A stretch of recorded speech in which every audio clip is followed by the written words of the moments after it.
क्या Israel न्यूक use कर सकता है? बहुत सारे एक्सपर्ट्स अब इसके बारे में ओपनली बात कर रहे हैं। ये कोई पागलपन वाली बात है ही नहीं।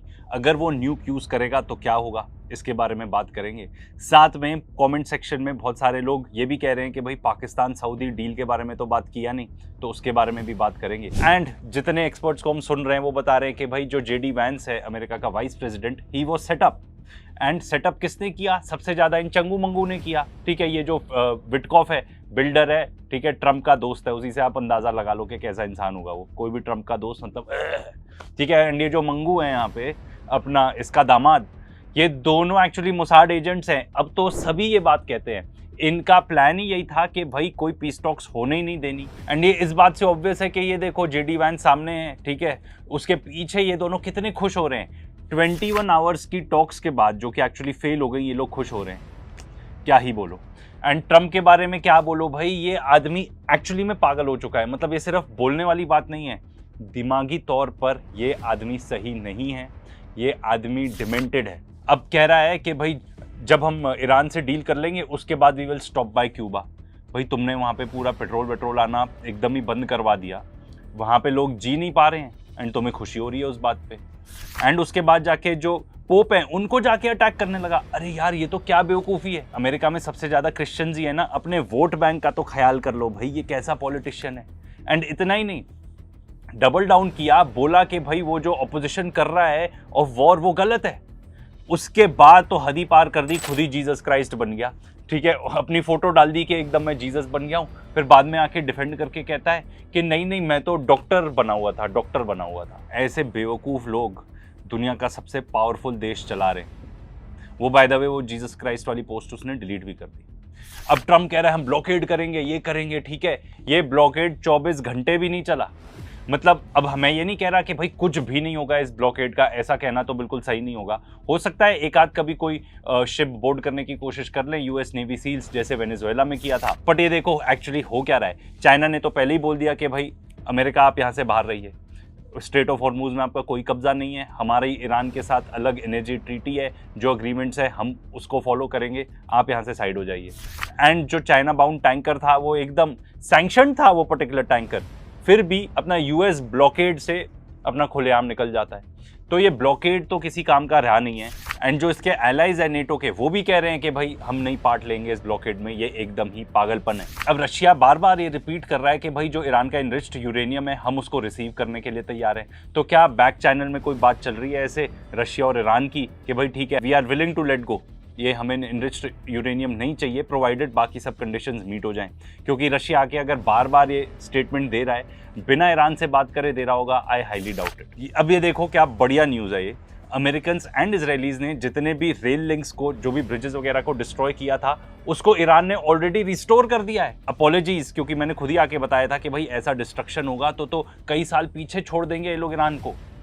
पर मैं इंडिया में रहता हूँ ना, हमारे यहाँ पे रेलवे की हालत ऐसी है कि एक सिटीजन जाके रिपोर्ट करता है अपने इंस्टाग्राम पे कि ये देखो ये सही नहीं है जो सिविल कंस्ट्रक्शन की हुई है आपने एक रेलवे ब्रिज पर।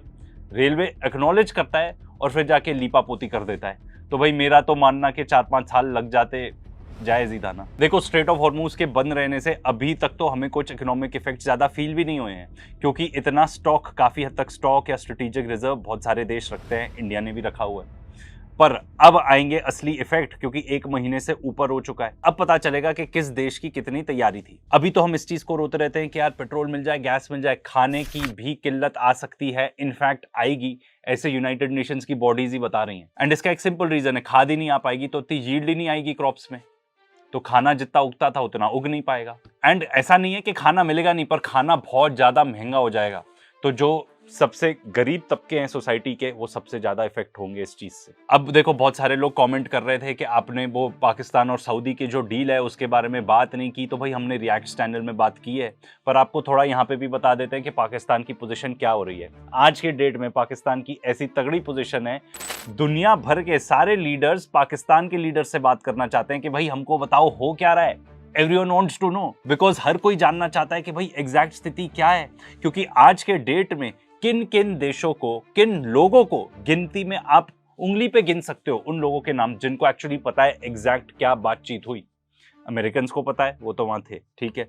ईरानियंस को पता है, वो भी वहाँ थे। इजरायलीज को पता है बिकॉज चंगू मंगू ने सब कुछ बता दिया होगा।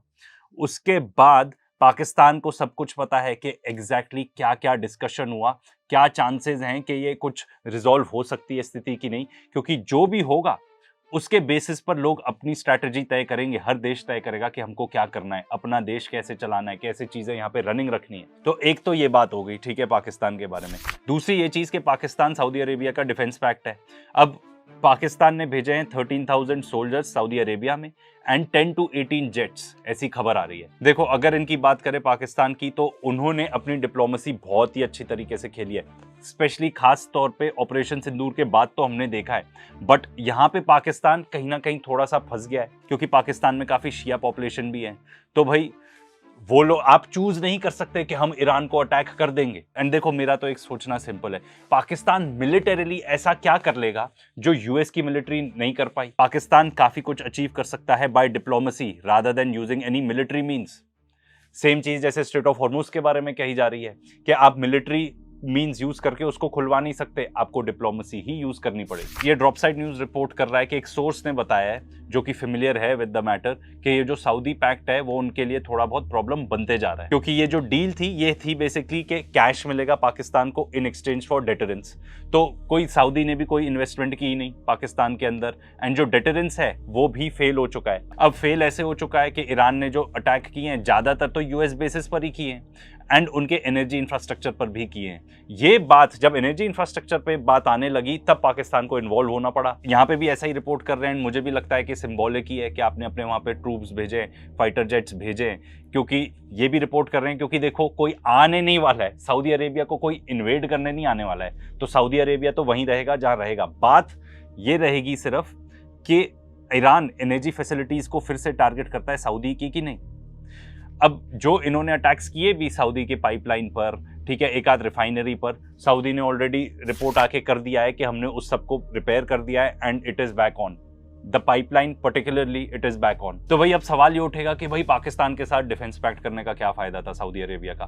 भाई आप ये देख लो किस इंटेंसिटी से यूएई को टारगेट किया गया है, किस इंटेंसिटी से कुवैत और बहरीन को टारगेट किया गया है। तो क्या पाकिस्तान की डिप्लोमेसी इस चीज में काम आई?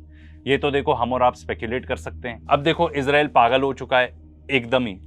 अब टर्की के फॉरेन मिनिस्टर कह रहे हैं कि भाई वो डेजिग्नेट करने वाले हैं टर्की को एज अ न्यू एडवर्सरी। मतलब इजरायलीज कह रहे हैं हमारा नया दुश्मन कौन है? टर्की है हमारा नया दुश्मन। अरे यार, इन लोग को, ये तो इतने बेवकूफ भी है ना, मुझे समझ में नहीं आता। जब हम बात करते हैं कि इजरायलीज इतने शानदार, ये वो, इतने दिमाग वाले, भाई तुम हिजबुल्ला से नहीं निपट पा रहे हो, तुम ईरान को निपटाना चाहते हो, एंड अब तुमने टर्की को भी ऐड कर दिया एज अ दुश्मन। मतलब ये इजरायलीज चाहते क्या है, ये समझ में नहीं आता बिल्कुल। अब इन्होंने बोल दिया कि हमारे तो ट्रूप्स रहेंगे सदर्न लेबनान में, प्रेजेंट रहेंगे। देखो सिंपल बात है, ये इन्वेड करना चाहते हैं लेबनान को, खुलेआम आके बोल भी चुके हैं। इनका स्मोट्रिच जो फाइनेंस मिनिस्टर है, एक नंबर का क्रिमिनल, वो भी आके बोल चुका है कि भाई हम जेनोसाइड कर देंगे लेबनान के अंदर। मेरा तो एक सवाल है कि इजराइल गाजा को भी इन्वेड करना चाहता था, कुछ हुआ क्या? कुछ भी हो पाया? गाजा पट्टी जैसे छोटे एरिया को तो तुम इन्वेड नहीं कर पाए। वहां पे जाके बताओ यार, जाके बताओ इजरायली ट्रूप्स वहां पे। तो भाई और इजरायली ट्रूप्स को मरना पड़ेगा, तभी कहीं जाके हम सोच सकते हैं कि ये पागलपन खत्म हो।